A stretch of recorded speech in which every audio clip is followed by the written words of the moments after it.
one point about the so-called the report. Dibal, you reckon that one of the issues that the report or the 10-point agenda was supposed to deal with was the question of compensation. And the courts have indicated that you ought not even to create such kind of an ad hoc committee to evaluate or even to recommend or even push for the compensation. And perhaps allow me to mention one thing about the compensation. I have seen the National Human Rights Commission inviting individuals whose rights were violated. But remember, Dibal, on the 25th of June 2025, 25th of June 2024, and even the Sabasaba of 2025, individuals went in their thousands to the streets. They were going to the streets in pursuit of the implementation of Article 1 as read together with Article 37. Article 37 specifically provides for a specific right that citizens are entitled to. But when we went to the streets, we were met with force, death, tear gas, water cannons. What that meant is for all those thousands of individuals who were on the streets and whom the state prevented from enjoying their rights under Article 37, it goes without saying that their rights were violated. And that is to say, therefore, that anyone who was on the streets, whether you've suffered a direct physical injury or not, to the extent that the government and the state operators and agents refused or curtailed or restrained your ability to enjoy the right under Article 37, it means that you are therefore an eligible candidate for compensation. And I'm inviting everybody who was on the street on those days to file their claim and claim for compensation with the national, with the Kenya National Human Rights Commission. We are all eligible for compensation for the violation of that right. Remember, a violation of a right does not necessarily mean that you either lose your limb or your toe or your eye or you are incarcerated. Any person who prevents the enjoyment of Article 37 violates that right. So all the Gen Zs and everybody who was on the streets on those days must file their claim with the National Human Rights Commission and claim for compensation. That's why I'm saying that the 2 billion cannot be enough. We should not take a lot of time discussing reports that are not anchored in law, and reports that are completely alien to the current existing constitutional dispensation. Because those are reports that were done by individuals. The rest of the country, the rest of us who are not part and parcel of the ODM, do not belong to those particular reports. We do not own them. Those are reports that belong to particular political specialized group. And the rest of Kenyans are not represented by that group. So as to say, because the day we'll discuss on Munyoro, you can come. Zani has done a report, all Kenyans are included. Kenyans are included only to the extent where the constitution is implemented as it is. The reason why there was so-called the 10-point agenda, if you look at those particular agendas, they are the issues that the constitution has decreed under Article 1. We needed not to create a functional body called the broad-based government or the Azani report for us to only you should have gone to court for us to only report what the constitution dictates that we need to do. The question of inclusivity is not an Azani report. It's a constitutional dictate The question of transparency is not a Azani report. It's a question of the Constitution.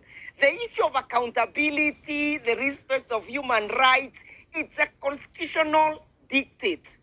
And therefore, that is to say that this Zani report is something that is alien and something that's supposed to massage the political egos of few individuals. A point of order, Dibal. I have a point of order. Of the Kenyans as it is. I have a point of order. Because a point of order. the constitutional dispensation, a point of order, Dibal. Issues, they have been sufficiently addressed. Even the Ndegwa is misleading the public. Even the subsequent Ndegwa is misleading the public because the report outlines progress made. The report outlines progress made. You cannot. Fred, kindly, can just Ndegwa execute his point, please? We've given you a well of time to do so as well.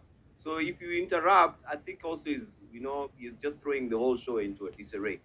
You are the one who's requested that we should have sobriety.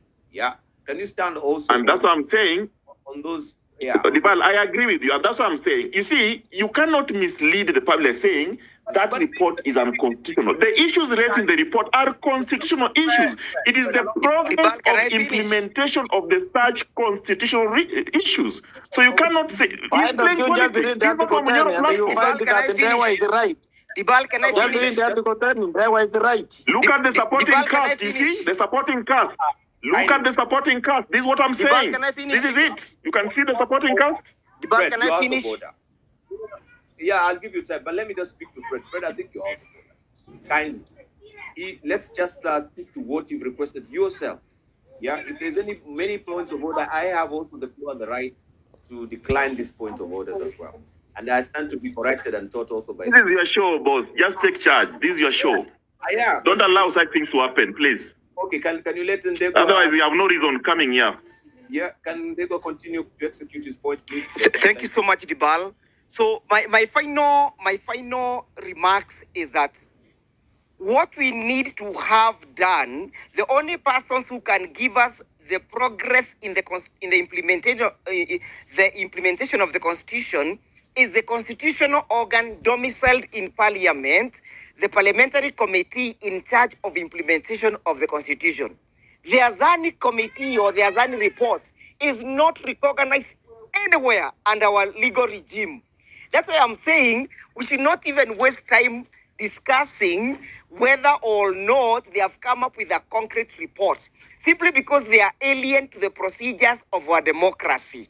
What we need to do, we do not need to create a broad-based government for the people to feel that they are included in government. There is what is called economic exclusion, political exclusion, social exclusion.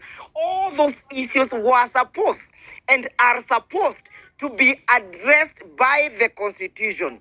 But because of the question of the moribund of our parliament, that our parliament has been captured by the executive, that's why you can see we are going extra miles to create ad hoc committees to give us a report on the implementation of the Constitution.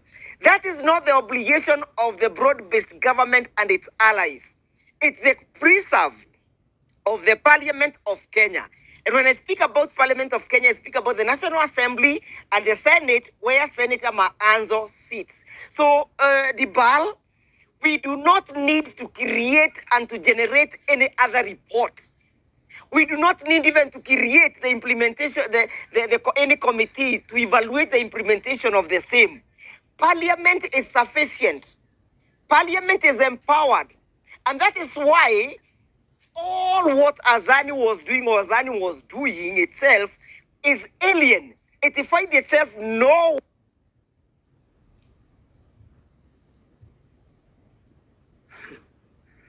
Well, I don't know all its invalidity. I even that himself. Ndegwa, we're losing you, but we got your point. Just a moment. Ndegwa, are you done? Yes, I am done. But if you lost my final submissions was no, you are done. Give somebody else.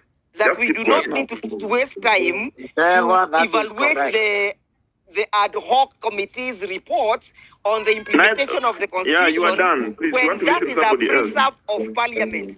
We should be challenging parliament to tell us how far has the constitution been implemented, and if not, Do that. who You is are the opposition. in the hindering Why or are the you sleeping on the impediment job? to the implementation of the constitution. I rest my case.